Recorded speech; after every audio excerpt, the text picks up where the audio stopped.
को आबाद कर ले मेरे मना। शिव बाबा को याद कर, जी भर उसको प्यार कर, सांसों को आबाद कर ले मेरे मना।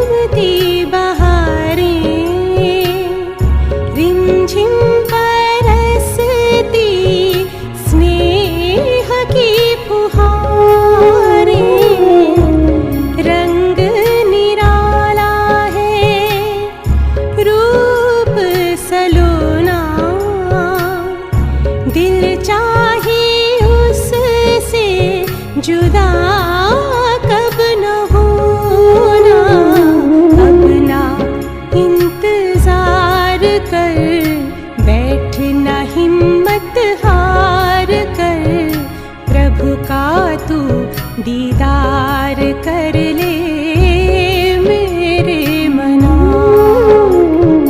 शिव बाबा को याद कर, जी भर उसको प्यार कर, सांसों को आबाद कर ले मेरे मना।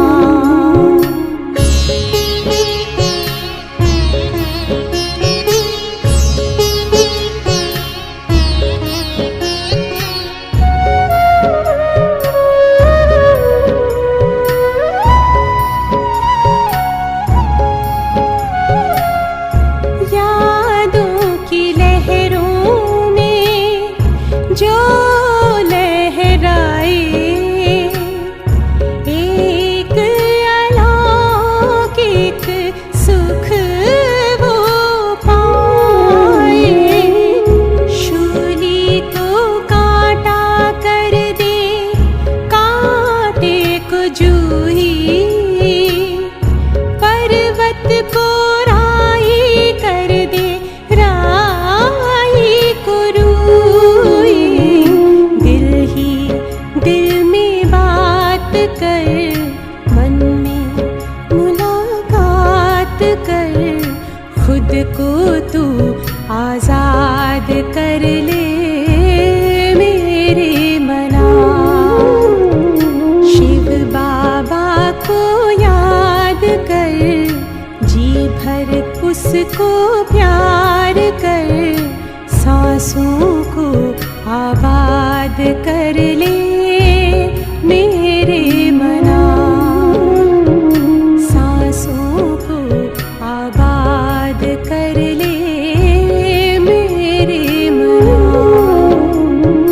सांसों को आबाद कर ले मेरे मना। ओम शांति।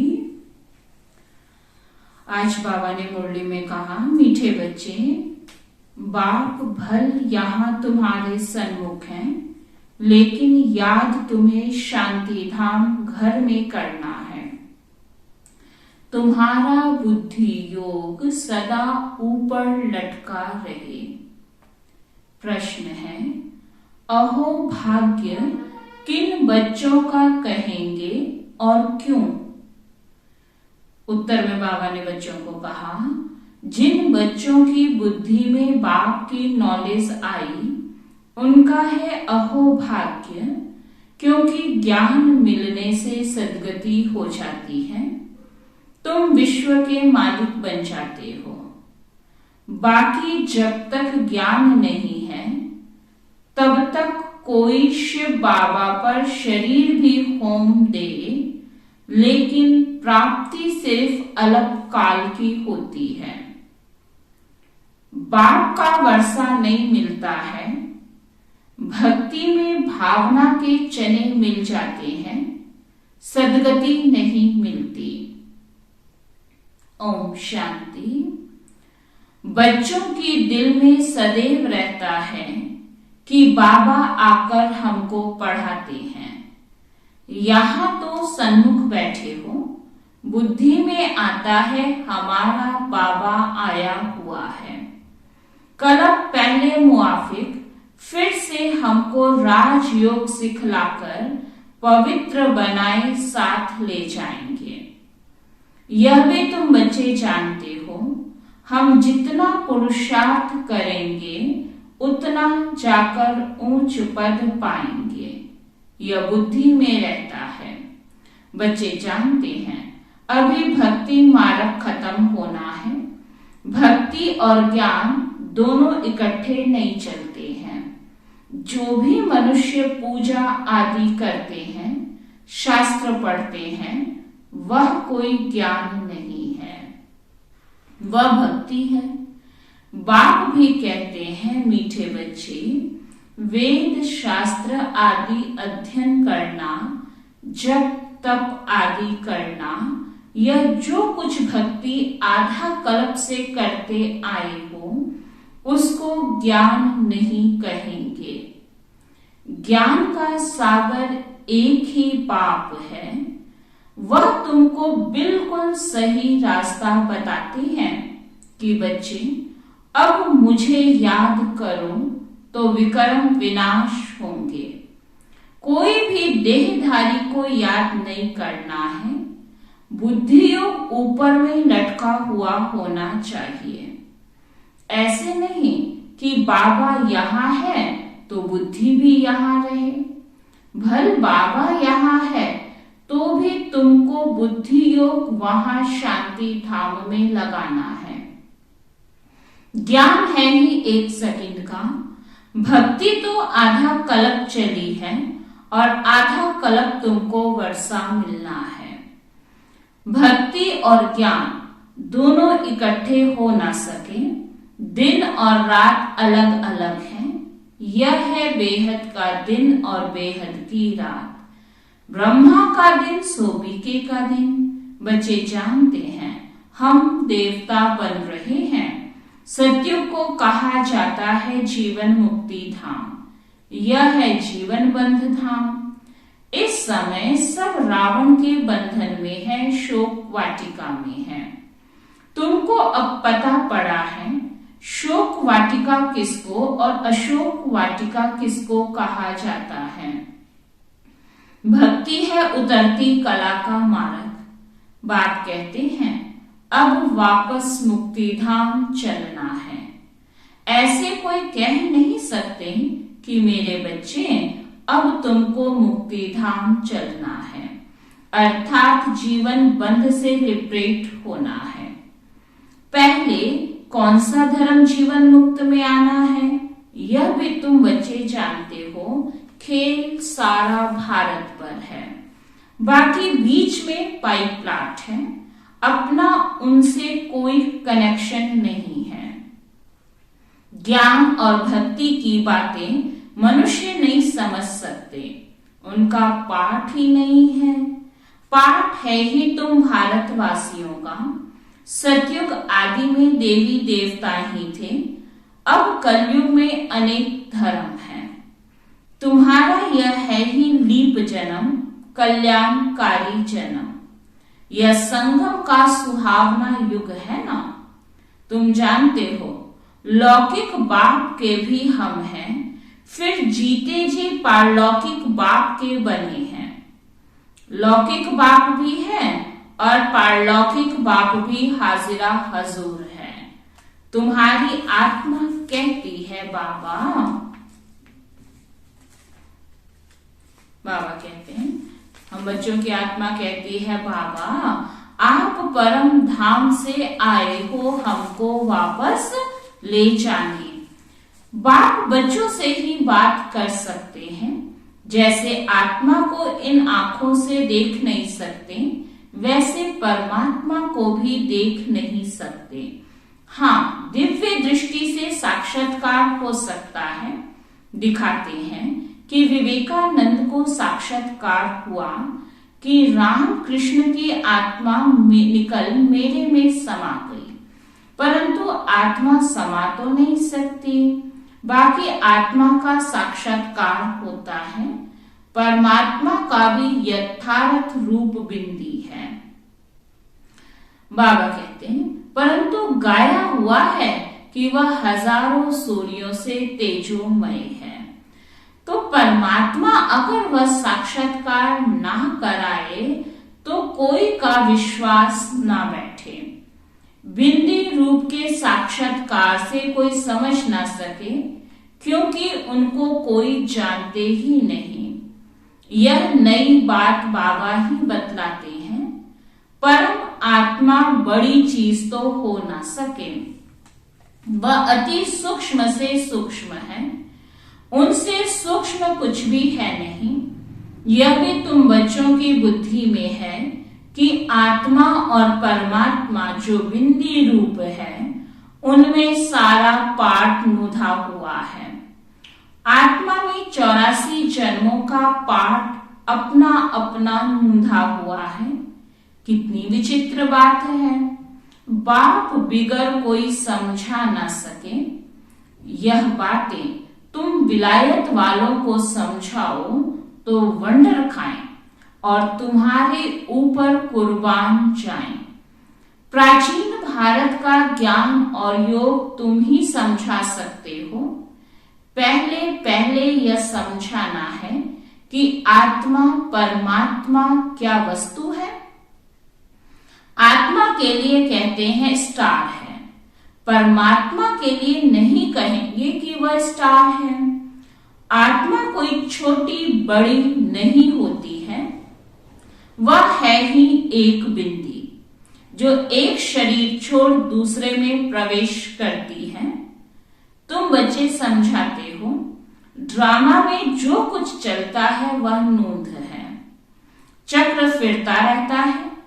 यह सब बुद्धि में प्रैक्टिकल आना चाहिए। दुनिया तो इन सब बातों को जानती नहीं है। सबसे तीखी दौड़ी आत्मा की है। एक सेकंड में कहां से कहां चली जाती है। सेकंड में जीवन मुक्ति मिलती है तो सेकंड में आत्मा भी वहां पहुंचती है। आत्मा कहती है मेरे से तीखा और कुछ है नहीं, मेरे से छोटा और कोई है नहीं। छोटी सी आत्मा में सारी नॉलेज है। उनको कहा जाता है गॉड इज नॉलेजफुल। आगे कहते थे भगवान सब कुछ जानते हैं। इसका मतलब यह नहीं है कि एक एक के दिल को बैठ जानते हैं। यह तो ड्रामा में सब नूंद है। बाप समझाते हैं मैं इस झाड़ का बीज रूप हूं। बीज का झाड़ अगर चैतन्य हो तो समझाए कि मैं ऐसे धरनी में रहता हूं। गाया भी हुआ है ब्रह्मा द्वारा मनुष्य सृष्टि रचते हैं। बीज तो एक है ना। तुम आत्मा यहां शरीर धारण कर पाठ बजाती हो। बाप कैसे आकर प्रवेश करते हैं यह तुम बच्चों को अब मालूम पड़ा है। बाप आकर नॉलेज देते हैं। सदैव बाबा बैठा नहीं रहता। बाप ने समझाया है जब झाड़ की जड़जड़ी भूत अवस्था होती है तब ही मैं आता हूं। अभी सहायता के लिए बहुत यज्ञ रचेंगे। यह है रुद्र ज्ञान यज्ञ। कृष्ण ज्ञान यज्ञ हो ना सके। श्री कृष्ण तो देवता थे, वह द्वापर में आ ना सके। देवता फिर क्षत्रिय फिर वैश्य फिर शूद्र बनते हैं। श्री कृष्ण देवता द्वापर में कैसे आ सकता। रावण राज्य में देवताएं पैर नहीं रखते। तुम बच्चे जानते हो आत्मा अविनाशी है। आत्मा में ही संस्कार रहते हैं। शरीर तो खत्म हो जाता है, आत्मा में ही अच्छे व बुरे संस्कार रहते हैं। अब तुम समझते हो, जो भी मनुष्य मात्र हैं वह ड्रामा प्लान अनुसार चल रहे हैं। आगे यह नहीं समझते थे कि सृष्टि किस आधार पर चलती है। ईश्वर के आधार पर तो है नहीं। यह तो बना बनाया खेल है जो फिरता रहता है। ऐसे नहीं, ईश्वर के आधार पर खड़ा है। जैसे तुम्हारा पाठ है वैसे परमात्मा का भी पाठ है। साक्षात्कार भी मैं कराता हूँ। भक्ति मार्ग में हर एक की मनोकामना अलग काल के लिए पूरी होती है। दान पुण्य आदि जो कुछ करते हैं उसका अलग काल के लिए सुख मिलता है। थोड़ा सा सुख मिला, फिर ऐसा कर्म करते हैं जो उनको भोगना पड़ता है। कहते हैं भाभी के चने भी अच्छे हैं। माना बाबा कहते जो मिल जाए सो ठीक है। भक्ति मार्ग में मेहनत करते हैं, मिलता क्या है? चने। शिव बाबा पर भल शरीर भी होम देते हैं तो भी मिलते भूगरे हैं। बाबा कहते वर्षा तो मिल ना सके। काशी कलवट खाने समय विकर्म भल नाश होंगे, फिर शुरू हो जाएंगे। तो भावना के भूगरे हुए ना। ज्ञान मार्ग में तुमको देखो कितना मिलता है। एकदम तुम विश्व के मालिक बन जाते हो। यह कोई की बुद्धि में अगर नॉलेज आ जाए तो अहो भाग्य। ज्ञान से सद्गति होती है, इसको नॉलेज कहा जाता है। यह बाप के सिवाय कोई दे ना सके। शास्त्र कितने ढेर पढ़ते हैं, बहुत होशियार हो जाते हैं, फिर वह संस्कार ले जाते हैं। अच्छा, उनको मिलता क्या है? भूगरे और तो कुछ नहीं, नीचे ही गिरते आए हैं। समझो कोई का राजा के घर में जन्म होता है, खुशी मनाते हैं। भल वह राजकुमार है, परंतु तुम कहेंगे उनको चने मिले। कहा हमको बाप विश्व का मालिक बनाए बादशाही देते, कहा वह चने। कोई बहुत दान करते हैं, भल जाकर राजा के पास जन्म लिया तो भी तुम्हारी भेंट में भूग रही है। तो अब राजाई पद का पुरुषार्थ करना चाहिए। लौकिक बाप भी बच्चों को देख बहुत खुश होते हैं। यह है बेहद का माँ बाप, जिससे 21 जन्मों का सुख मिलता है। आजकल देखो दुनिया में दुख बढ़ता जा रहा है। अभी दुख धाम की अंत है। लौकिक बाप से बच्चों को क्या मिलता है? लौकिक से क्या मिलता है? फर्क कितना है ना, बाबा कहते हैं। और पारलौकिक बाप से क्या मिलता है? यह कर्मों अनुसार कोई गरीब बनता है, कोई कैसे बनते हैं। वहां गरीब भी सुखी रहते हैं। नाम ही है सुख धाम, यह है दुख धाम। सन्यासी लोग कहते हैं हमने घर बार छोड़ा है, पवित्र बने हैं। भारत को पवित्र रखने के लिए गवर्नमेंट भी उनका मान रखती है, परंतु दुख धाम को सुख धाम बनाना यह बाप का काम है। सर्व को शांति धाम सुख धाम ले जाना है, क्योंकि यह तो सारी दुनिया का प्रश्न है। भारत जब श्रेष्ठाचारी था तब देवताएं थे। बाबा निबंध देते हैं, युक्ति से लिखना चाहिए। देवताएं 84 जन्मों का चक्कर लगाकर आए हैं, फिर मनुष्य से देवता बनते हैं। मनुष्य से देवता बाप ही बनाएंगे और कोई की ताकत नहीं। सन्यासियों से भारत को कुछ फायदा है, पवित्र रहते हैं। आगे तो रचता रचना के लिए कहते थे, बेअंत है, हम नहीं जानते। अभी तो कह देते हैं हम भगवान हैं। तत्व को याद करने से विक्रम विनाश नहीं होंगे। बाप के महावाक्य हैं, मामेकम याद करो तो तुम्हारे विक्रम विनाश होंगे। पतित पावन मैं हूं, सारी दुनिया को पावन बनाना ये मेरा काम है। सारे भंभोर को आग लगनी है। सारी दुनिया अज्ञान निद्रा में सोई हुई है। ड्रामा प्लान अनुसार सारी दुनिया नास्तिक है। बाप कहते हैं, मैं आकर सबको आस्तिक बनाता हूं। अभी जो बिल्कुल तमो प्रधान बने हैं वो अपने को भगवान कह देते हैं। तुम तो इस सृष्टि चक्र के राज को जानने से चक्रवर्ती बनते हो, महावीर बनते हो। तुमको तो प्रारब्ध में माल मिलते हैं, उनको क्या मिलते हैं? चने। तुम माया पर जीत पाते हो। स्वदर्शन चक्र तुम ब्राह्मणों का है। विष्णु के मंदिर को नर नारायण का मंदिर कहते हैं।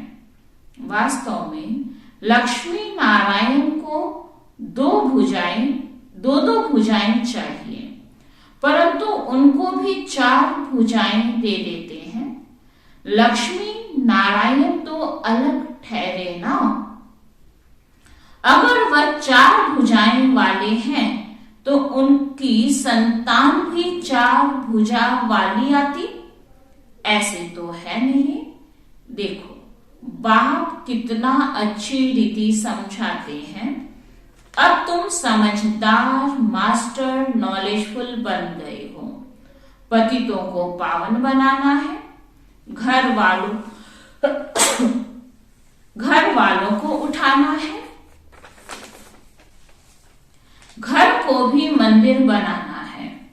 बच्चे कहते हैं, बाबा फलाने की बुद्धि का ताला खोलो। अब मैं सिर्फ यह काम करने के लिए बैठा हूं क्या?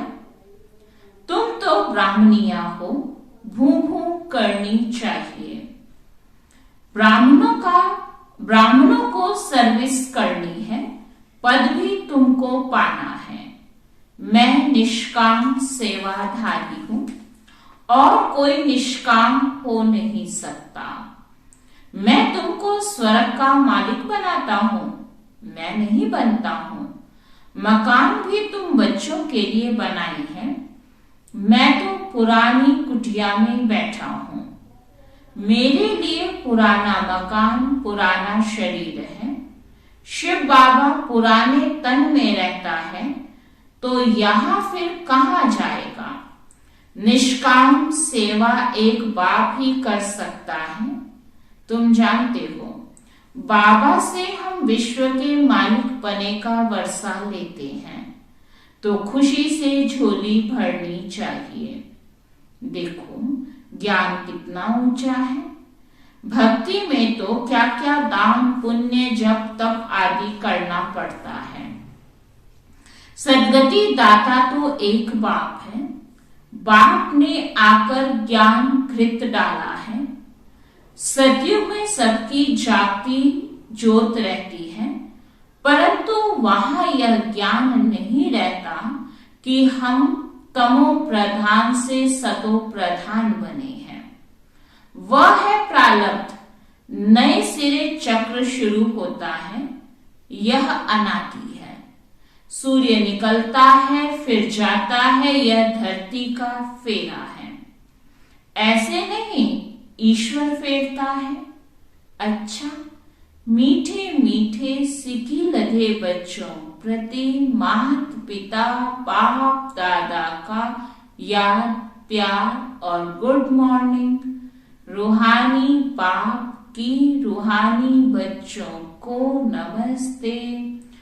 हम सब रूहानी बच्चों की रूहानी बाप दादा को दिल व जान सिकवा प्रेम से नमस्ते नमस्ते नमस्ते जी। धारणा के लिए सार है, घर घर को मंदिर बनाना है, परिवार वालों की भी सेवा करनी है, ऊंचे ज्ञान का सिमरन कर खुशी से झोली भरना है, किसी भी देहधारी को याद नहीं करना है, अपना बुद्धि योग ऊपर लटकाना है, सुहावने संगम युग पर जीते जी पारलौकिक बाप का बनना है। वरदान है, यथार्थ सेवा द्वारा सेवा का प्रत्यक्ष फल खाने वाले मन बुद्धि से सदा तंदुरुस्त भव। यथार्थ सेवा द्वारा सेवा का प्रत्यक्ष फल खाने वाले मन बुद्धि से सदा तंदुरुस्त भव। यदि सेवा योग युक्त और यथार्थ है तो सेवा का फल खुशी, अतीन्द्रिय सुख, डबल लाइट की अनुभूति अथवा बाप के कोई ना कोई गुणों की अनुभूति प्रत्यक्ष फल के रूप में जरूर होती है। और जो प्रत्यक्ष फल खाते हैं वह मन बुद्धि से सदा तंदुरुस्त रहते हैं। अगर कमजोर रहते हैं तो समझो ताजा प्रत्यक्ष फल नहीं खाते। प्रत्यक्ष फल सदा हेल्दी बनाता है, इसलिए आपका स्लोगन है एवर हेल्दी, एवर वेल्दी और एवर हैप्पी।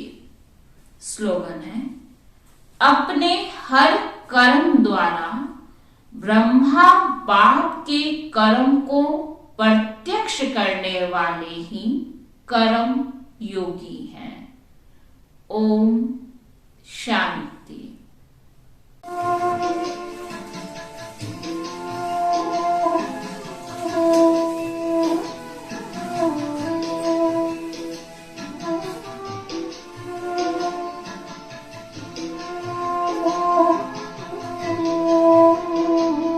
किसका नहीं तू प्यारा, सबका तू ही सहारा।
लगता तू इतना प्यारा, किसका नहीं तू प्यारा, सबका तू ही सहारा, किसका नहीं तू प्यारा, सबका तू ही सहारा। परमात्मा तू भी हो, परमात्मा तू भी हो, शिव नाम है तुम्हारा,